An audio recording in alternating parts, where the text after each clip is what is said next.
नमस्कार दोस्तों, स्वागत है आपका आपके अपने YouTube चैनल दीपक रचित कथा में। दोस्तों, सीता हरण की कहानी तो सब कोई जानता है, लेकिन इसके पीछे का कारण कोई नहीं जानता कि महाराज दशरथ की एक गलती के कारण हुआ था माता सीता का हरण। अगर महाराज दशरथ इतनी बड़ी भूल नहीं करते तो शायद माता सीता का हरण नहीं हो पाता, जिस भूल के कारण माता सीता को ये सब भोगना पड़ा।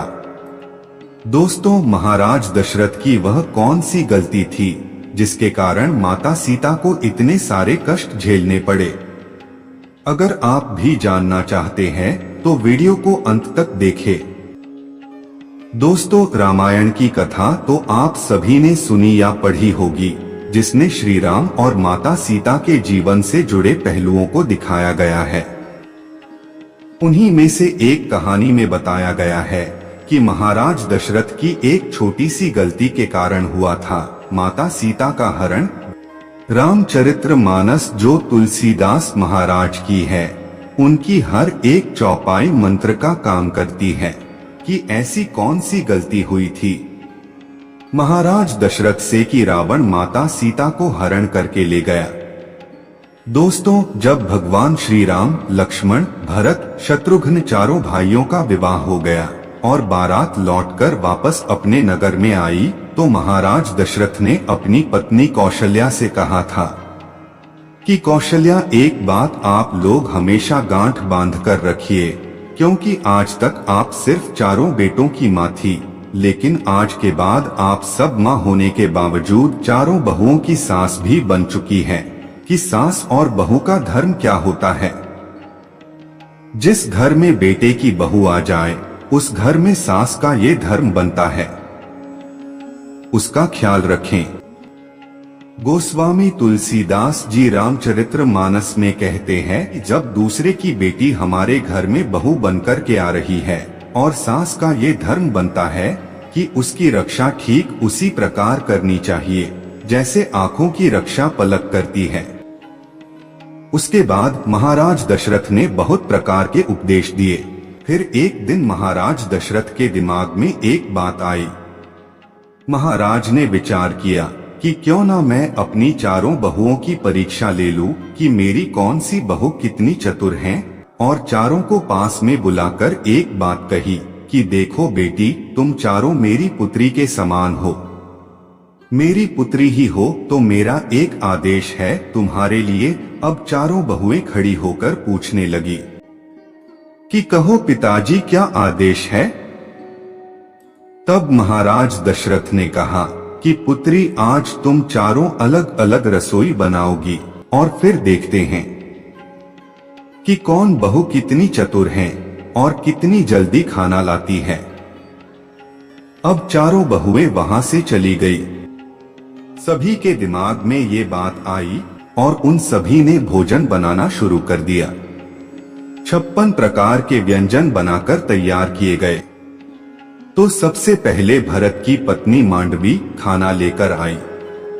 उन्होंने बहुत अच्छे से थाली को सजा लिया और ले जाकर थाली महाराज दशरथ के सामने रख दी। दोस्तों, जिस चौकी पर महाराज दशरथ बैठे हुए थे, वहीं उन्होंने थाली ले जाकर रख दी और कहा, पिताजी भोजन करिए। लेकिन मांडवी एक चीज भूल गई थी कि खाना खाने वाले को खाना देने से पहले पानी भी दिया जाता है। महाराज दशरथ ने मांडवी के हाथ से भोजन की थाली ले ली और वहीं पर रख ली और बोले, बेटा आप जाओ, हम थोड़ी देर में भोजन कर लेंगे। फिर दोस्तों, तब तक लक्ष्मण की पत्नी उर्मिला चली आई। उन्होंने भी बहुत जल्दी जल्दी में भोजन बनाया था।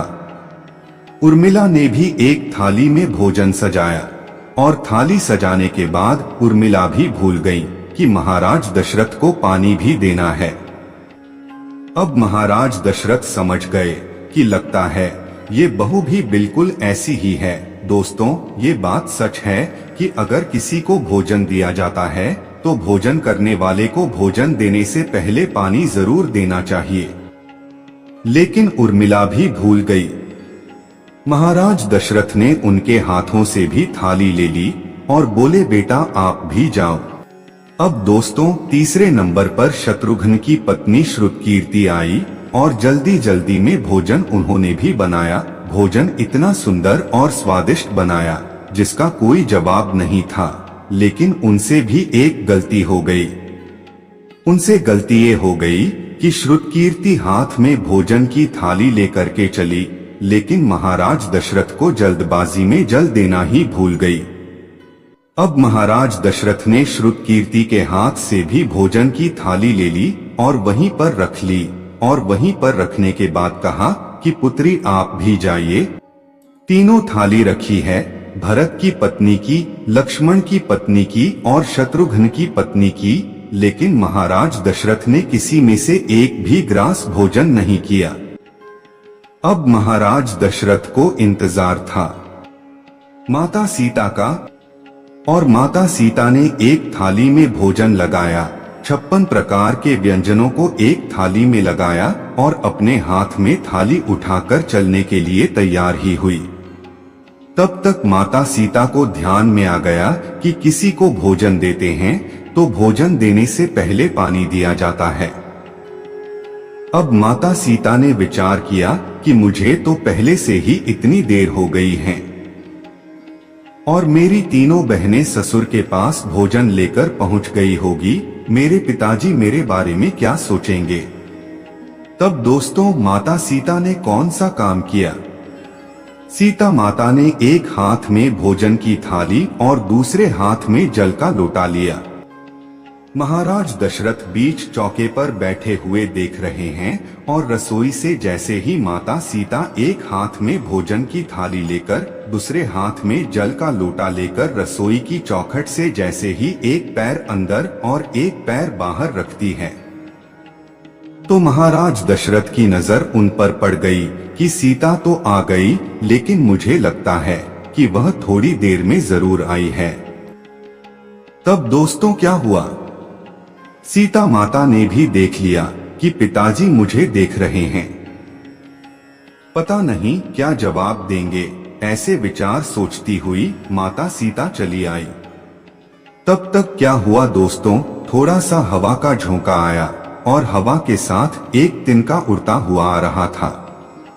ऐसे में महाराज की निगाह सीता के ऊपर थी और सीता की निगाह उस तिनके के ऊपर। माता सीता तिनके को देखकर सोच रही है कि अब मैं क्या करूं। इतने में ही दोस्तों वो तिनका उड़कर खाने की थाली में गिर गया। अब माता सीता सोचने लगी कि अब मैं क्या करूं। अगर ये थाली पिताजी को दूंगी तो पिताजी कहेंगे कि ये कितनी पागल है, ये तिनका पता नहीं कहां से उड़कर आया है और भोजन अशुद्ध हो गया है। और अगर मैं वापस जाती हूँ तो पिताजी कहेंगे कि एक तो ये आई इतनी देर से और अब पता नहीं क्या भूल गई है कि दोबारा लेने गई है। मेरे एक हाथ में तो थाली है और एक हाथ में जल का लोटा, अब इस तिनके को उठाऊं तो उठाऊं कैसे। भवानी मैया को ऐसी बातें सोचते सोचते क्रोध आ गया।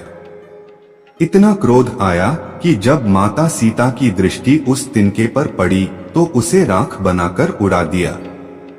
दोस्तों ये सब कुछ महाराज दशरथ ने अपनी आंखों से देख लिया। पहले सभी की दृष्टि में इतना तेज होता था जैसे भगवान भोलेनाथ बाबा ने अपने तीसरे नेत्र की दृष्टि को कामदेव के ऊपर डाल दिया था तो कामदेव को जलाकर राख कर दिया था। अब दोस्तों महाराज दशरथ ने अपनी आंखों से ये सब देख लिया। अब महाराज दशरथ के सामने माता सीता ने जाकर के जल का लोटा रखा और थाली हाथ में लेकर के पिताजी की तरफ की और बोली, पिताजी भोजन। महाराज दशरथ ने थाली हाथ में ले ली और थाली हाथ में लेकर थाली को रख दिया। तब महाराज दशरथ से माता सीता ने कहा, पिताजी कोई गलती हो गई है, मुझसे आप भोजन क्यों नहीं कर रहे हैं। तो महाराज दशरथ ने कहा, पुत्री सीता मैं तेरे हाथ का भोजन नहीं करूंगा। तब महाराज दशरथ ने कहा, पुत्री मैं तुम्हारे हाथ का भोजन नहीं कर सकता। माता सीता ने कहा, क्यों नहीं करेंगे पिताजी। तब महाराज दशरथ ने कहा, पुत्री मैं तुम्हारे हाथ का भोजन तब तक नहीं करूंगा जब तक तुम मुझे एक वचन नहीं दोगी। माता सीता ने कहा, आप जो कहेंगे, जो वचन मुझसे मांगेंगे मैं दे दूंगी, लेकिन पहले अब भोजन कीजिए। महाराज दशरथ ने कहा, पुत्री तेरे हाथ का भोजन तो कर लूंगा, लेकिन मैं यह वचन लेना चाहता हूँ कि तू आज इसी समय मेरे सामने खड़े होकर ये एक प्रतिज्ञा कर। सीता माता ने पूछा, कौन सी प्रतिज्ञा?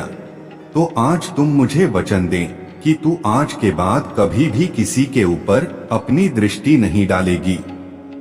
माता सीता उसी समय अपने ससुर महाराज को यह वचन देती है कि पिताजी आप चिंता न करिए, अगर आप ऐसा ही सोचते हैं तो मैं ये वचन देती हूँ। अच्छा दोस्तों, अब सवाल आता है कि महाराज दशरथ ने वचन लिया ही क्यों?